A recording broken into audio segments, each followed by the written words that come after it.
Hello and welcome to Alexander Studies Online. My name is Mark Vasic and I'm here today with Carolyn Nicholls. Carolyn is an Alexander Technique teacher and teacher trainer and the author of several well-known books on the Alexander Technique.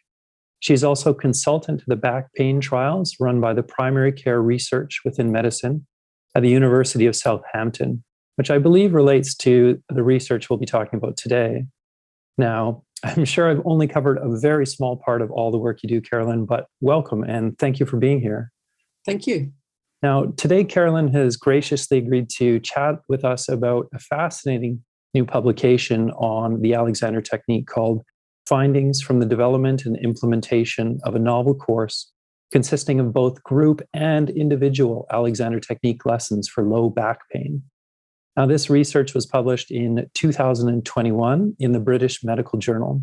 And this is a very prestigious journal, which is, of course, always very exciting for the Alexander community to have this. And it's also the first of its kind to study the effects of AT group teaching for back pain. And we'll talk about that a little bit and how that was done as we go. So, Carolyn, maybe you can tell us, how did you become involved with this study? Well, I was involved with the first A-team study a very long time ago. It's nearly 11, 12 years ago now. And largely because I actually trained Paul Little's wife and his mother-in-law. So I got a connection that way, really. And Paul is a GP researcher. And his main interest at that time was not so much Alexander Technique, but respiratory diseases, because that is apparently over and above back pain. That's the biggest thing people in the UK, certainly pre-pandemic, went to the GP with, was some kind of respiratory illness. So that was his main focus. But he saw the effects of the Alexander Technique and the teaching and the training on both his wife and his mother-in-law, and was very, very intrigued. And so conversations began, and the possibility of that first trial came up, and he decided to go for it. And that was £1 million trial funded by the NHS. And that is just astonishing. So, and that was published in the BMJ main paper. So you actually got a physical paper of that one. And so that was the start of it. And really, that was the most phenomenal trial, and I'm sure you would know about that one too.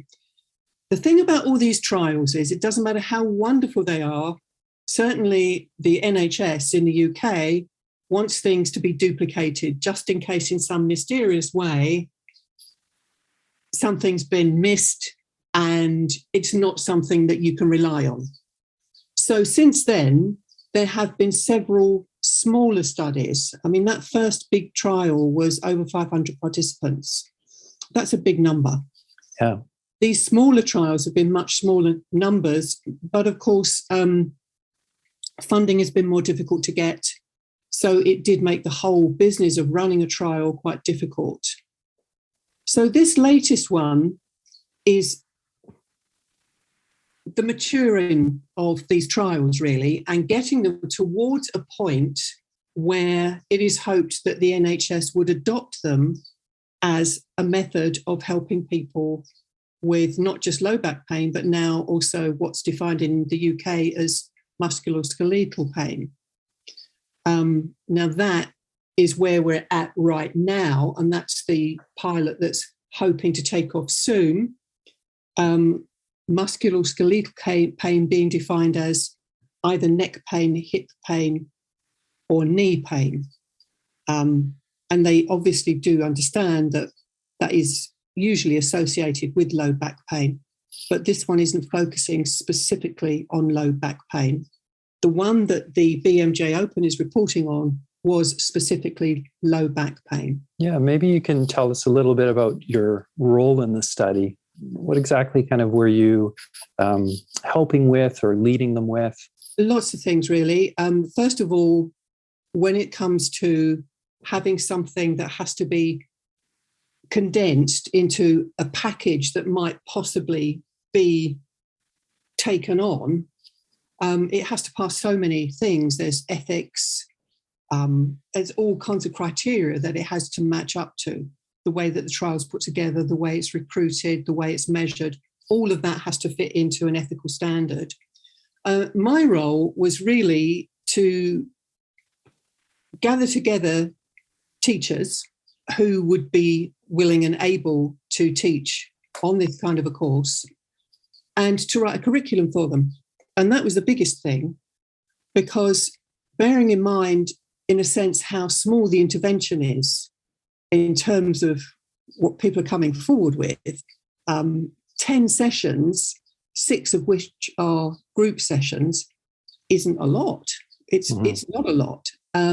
So I had to take on board, well, how can you pack a lot of information into these small packages? So that's been my role, both consulting to the trial, negotiating with Professor Paul Little and the psychologists involved, because all of that's taken into account as to, well, what is it we can realistically offer?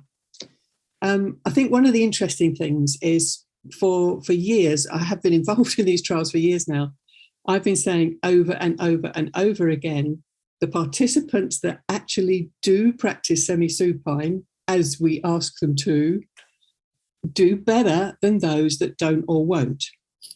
And finally, they kind of went, oh, okay. And now participants are recording the fact that they are practicing semi-supine. And I'm cheering about that. I really am, because it took me years, and that had to go through ethics who all sort of, stroke their beards and went, oh, I don't know about that. Yeah, well, that's a fascinating component, when you've only got these 10 sessions and 6 of them are the group and then 4 are in person. That's a really big challenge. Can you talk about this idea of, what was sort of involved in some of those group sessions, what was communicated? Because group teaching isn't always a thing that Alexander Technique teachers do. I can give you outline. I can't give you specifics because I'm still, Yes, of course. Yeah. For the next one. But fundamentally, it was very obvious that it needed to be different components. First of all, the groups are small. They are between 4 and 6 participants. And the reason for that is that during those groups, the teacher gets a chance to have their hands on those individuals. So instead of having a full lesson, they're going to get little mini tasters of what the group is focusing on. Yeah. In addition to that, people were asked to do homework, if you like. The homework being not just, we really want you to practice semi-supine and record it and bring us back a paper next week to show what you've done. Yeah. Because all of those things, actually getting participants to do these things is a skill in itself. But we had bits for them to read, chapters for them to read out of my book, which was given to them. So let's say, for example, there would be one of the groups would focus on the relationship between the head, the neck, and the back, and why freeing your neck might be a good idea. So that would be, if you like, the focus of that group.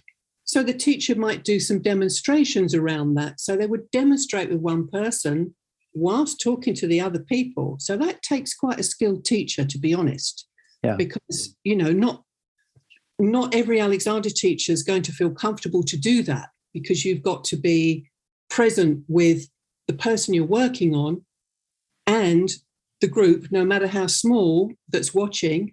You've got to look after that person you're working on, not make them feel like there's some kind of circus exhibition. And at the same time, that people are watching, and you've got to get across to them something's useful is happening. So that was really quite a demand. And certainly when I was recruiting teachers, we talked about that a lot with people. How do you feel about this? Because people would say, oh, yeah, I've taught groups. Well, okay, what kind of a group? How did you teach it? What did you do?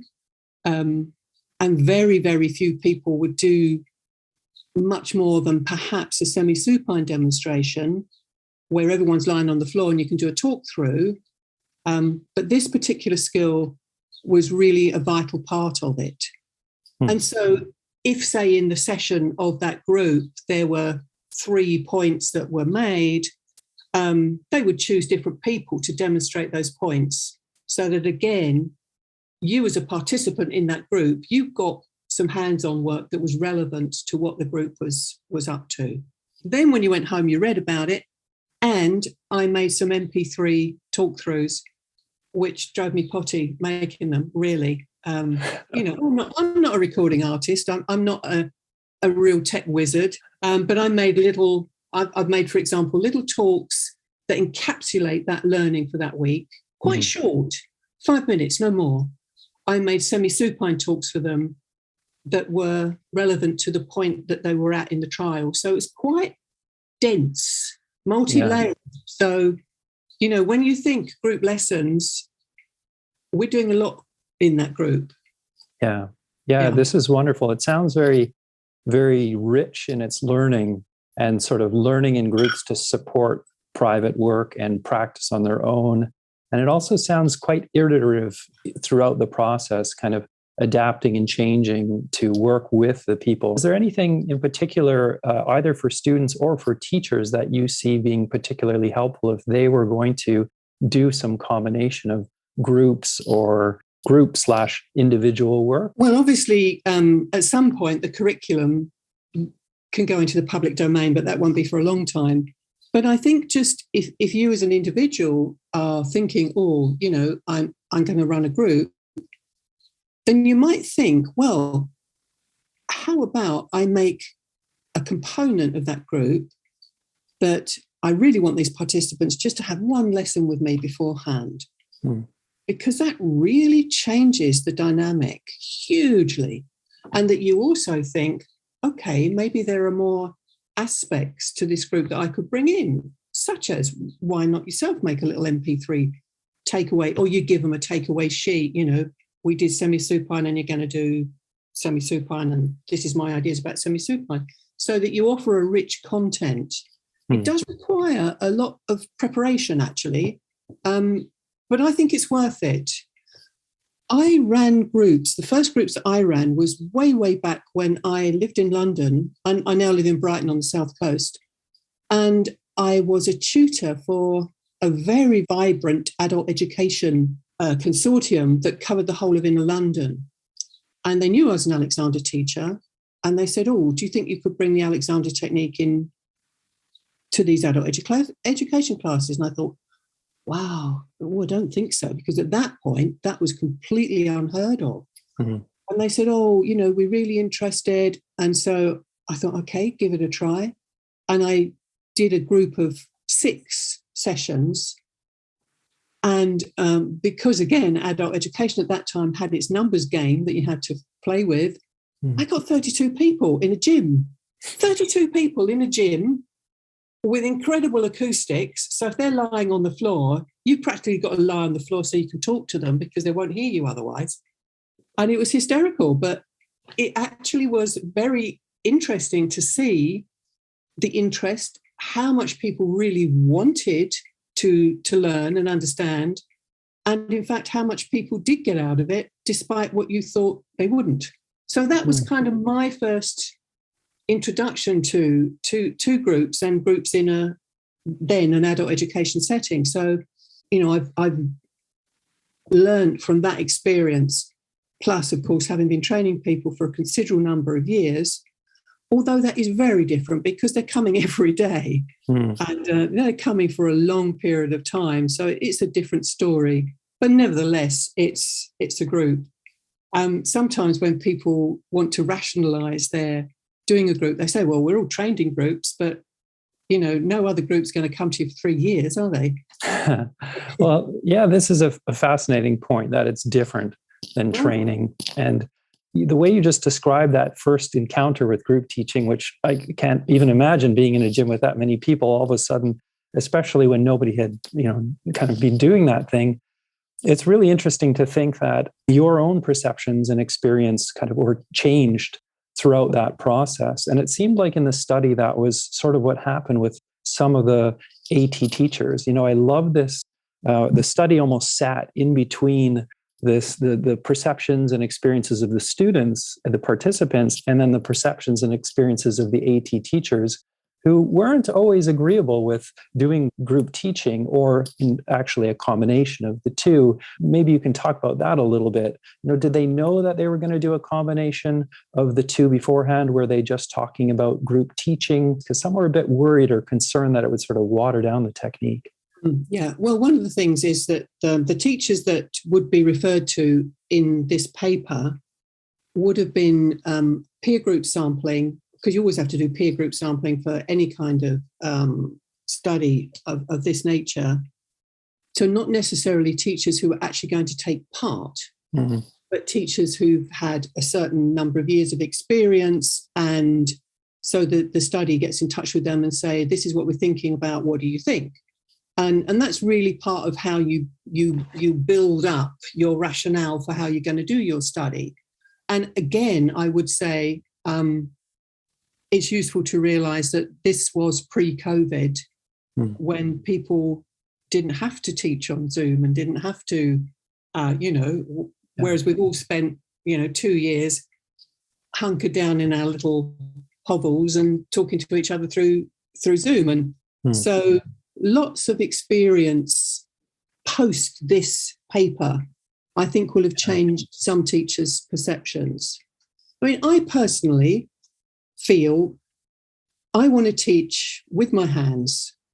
I love one-to-one lessons. That's my thing. That's my passion.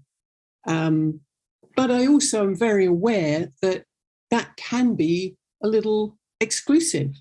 And I want to do what I can to bring it to a wider audience. And I take enormous care that it won't sort of get, oh, well, the physiotherapists could do that. And you just give them a few Alexander lessons to the physiotherapist and they can run the trial for you. I've taken a great deal of care about that, because that is a worry.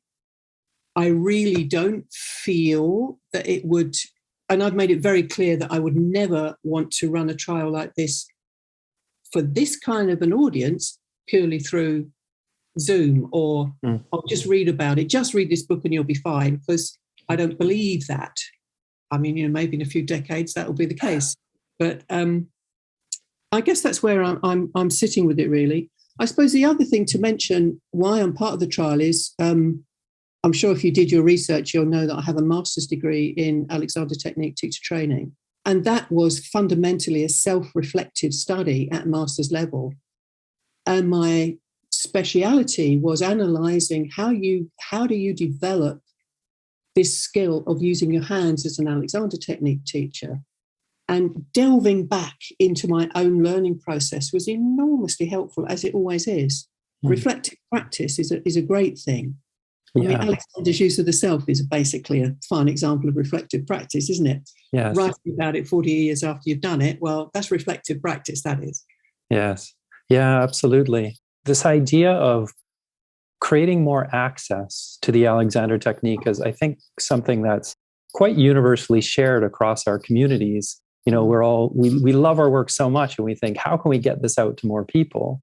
And it's really interesting, this sort of balance or challenge of saying, well, how do we do that? But there's only so many hands-on contact hours we can have. And then, of course, costs. And it really seems like this study sort of sits in between the larger A-team trial, sort of 6-lesson and 24-lesson area, trying to shed a bit of light on this middle ground of saying, well, what if we combine some individual lessons with group lessons to sort of reduce potential costs within the healthcare system? Is that sort of on the right track, how you guys are seeing it? Absolutely. And of course, for the NHS perspective, it's got to be cost effective. And to teach people in a group, even if it is a small group, is far more cost effective than to teach them individually. So if you're going to get it out there in any way where people can access it, at the moment, it's free to access, free at point of entry. In the UK, God knows what will happen in the future, but we won't talk about that. So you've got to get it to a point where the NHS thinks, yes, that is giving us, the NHS, and therefore our clients, value for money. So that's a game that, as a potential Alexander teacher involved in a trial, you've struggled to get your head round, because I don't think in those terms, but I've had to learn to think in those terms in order to take these steps forward. And also, I think another thing is I do quite like the metaphor of, throwing that starfish back into the water when there's thousands of them on the beach. And, well, you're not going to save them all, but the one you save is going to be pretty grateful. So, you do what you can. Yes, yeah, absolutely. Well, this paper is really reaching a lot of people. It's also digital open access, which I think is really important for everybody who's watching. You can, of course, link below and download this. Yeah, absolutely. I think one thing that's really fascinating that maybe you could talk about is, how else, because this study really looked at this balance of in between the two of perceptions on individual teaching and group teaching. And it provides both kind of quantitative information, which really was very promising in terms of showing reductions in self-reported back pain disability scores from the participants. And it also showed this really interesting combination of qualitative information from both the participants and the Alexander Technique teachers and kind of pre-surveyed teachers' perceptions on teaching. How might these different ways of teaching and learning help us better understand our own work, our own practice, our own principles, and perhaps sharing the Alexander Technique in general? I'm going to say I don't know. And the reason I'm going to say I don't know is because I don't think I can anticipate how far this influences people. What I would hope is that Alexander teachers look at this and they think, there's some good stuff in here. I could experiment with that myself. You've got to remember that these trials are very, if you like, constrained. They have to be so precise. You talk about the back pain measures. So even the way that back pain is measured has to go through ethics. We use something called the Roland Morris Disability Questionnaire. And you can Google that and you'll find there's slightly different versions of it. But it is a standard across not just these trials, but any kind of pain trial that takes place in the UK. So because of that, it carries a lot of weight. When you see an improvement on that scale, people look at this and think, wow, because they know that other people doing other things, maybe having a massage, which was one of the things they did in the A-team trial, or having physiotherapy, they don't get these same responses. So that's significant. Yeah. That makes you again think, okay, there might be something in this Alexander technique that actually is different from someone, say, doing a physiotherapy class or having a nice conversation with someone about their well-being, which is great, but does it actually make any change? So this is showing you very carefully documented evidence that there's something in the Alexander technique that can make a difference. And I think as a teacher, you can look at that and think, okay, so I really could do something with this. I love how it opens up a discussion and further exploration in terms of, okay, well, what is happening? What can we learn from this? And then how can we share with each other to, again, create more access to the technique for people? It was a smaller study, of course, compared to, as you mentioned already, the A-team trial, which had the hundreds of participants. But it was interesting, I thought, in how it was set up with a lot of the measures, a lot of the organization of the methodology was sort of set up in line with the Aspen trial, with the A-team trial, with our larger ones, in order to make sort of a bit of a bridging. So we can say, well, we see this and it's potentially hopeful for the future if we took it even bigger. There's something else coming down the line, this idea of, it's not just back pain. Of course, back pain hasn't just disappeared in the last 10 years. We have this interesting thing, but the terminology seems to be also changing in terms of what's really important here. Musculoskeletal injury, you mentioned hips, you mentioned knees, necks. maybe you can talk about that. What's happening? What's next in the studies here? Well, the next bit is to try and open it out a little more, so that when people are being screened for these trials, if their main problem is knee pain, then they can come in, whereas previously they wouldn't have been selected because they might have a bit of back pain, but their main problem is a knee problem, so they would have been excluded. So this is a way of trying to include more people. And the other things that ethics did is they took off the age limit, which is a bit of a shock, I must say, because the age limit previously had been 18 to 60, and this is 18 to anywhere. Yeah, this is with the new trial, because there was With the still an new age trial. limit on this last study, right? The last study, yeah, had an age limit. So what we are expecting and anticipating is older people who will have arthritic conditions or things that happen to people as they get older, and not necessarily at the point of, okay, I've got to go and have a hip replacement. Although if someone has had a hip replacement and still has hip pain, they can come onto this trial. It's going to be I think it's going to be quite exciting and quite different, and a big challenge for us as teachers. And when we look at exclusion criteria, one of the things that we found in the last runs was that there were several people who were clearly hypermobile, not diagnosed, but that was a big part of their problem, falling off their ankle, all that sort of stuff. And we did consider very carefully, should we make this an exclusion? Should we, for example, say we're not going to take you if you've got Ehlers-Danlos syndrome? Yeah. And they asked me what I thought about that, and we had a lot of to and froing, and I said, no, don't exclude them, because they come for Alexander lessons. There are an awful lot of people out there with hypermobility with no diagnosis and no idea that that's what's going on for them. And yeah, we teach them a bit differently. I've actually just sent out to all my teachers a paper I wrote about working with hypermobile people, being hypermobile myself, having a very hypermobile son.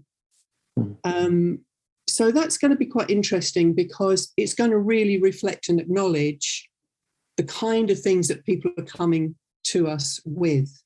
Yeah. I have said to them, are you going to account for this is going to be an older age range, and I don't know how much shifting you're going to get on these scales that you love so much with an older age range, and you really want to see to it that if you see a small shift for an older person, that's massively significant. So they're cogitating all of that. But they do a huge, the psychologist who's involved with the trial, Adam Geraghty, he's great. And the kind of interviews that he does with people are very thorough. So they'll be looking at emotional well-being as well, and what they call QALYs, quality of life. Quality of life, yeah. Yeah, you actually measure it, how many QALYs you've got, which just makes me laugh, the idea that you can measure it, but hey-ho, apparently you can. So those measurements will be very much more part of it than I think previous ones, which were looking at, okay, less days in pain. It'll be more than that. So I think it's going to be really interesting. Fascinating. Yeah, it really sounds like it's, working with that challenge of, we'd love to do 10 different trials for every specific population, but it's sort of working with how do we open this up more? And then how do we use these standardized measures to sort of dive in and ensure that, okay, we can find different aspects of things, behavioral change, psychological, physical, et cetera, as is put in all the language that's actually used in these different communities. The ultimate hope is that this, backed up by all the other trials, the Aspen and so on, will open the way to funding another big trial. That's the aim. To do another, if you like, another 18 in terms of numbers. Yes. Yeah. Yeah. Okay. Well, there's a lot going on over here. I want to be wary of your time here as well. And there's actually so many things like we could talk about with the research, with your work. I know you've, spanned this incredible career in so many different ways here. How can people learn more about your own work or get in touch with you if they have any questions or just, want to touch base with They you? can jump on the websites. I've got two websites. Actually, I've got three websites, but one of them is my art website. So you can jump on that if you like. But look on the college website. If you dig down into the college website, alexandertechniquecollege.com, I've got a lot of research papers on there and all sorts of stuff that you can dig into. People can email me, and I've got my personal Alexander website as well. So I've got one for the college, one for me as a private teacher. You can find out quite a lot from that and read my books. Absolutely. Okay. Well, certainly we'll include some of those links below so people can get in touch as they have questions or as things come up or if they're just wanting to connect. And other than that, I hope we get a chance to chat again. There's, again, so many things I'd love to speak with you about, but thank you so much for your time here. Pleasure. And it's been a real pleasure.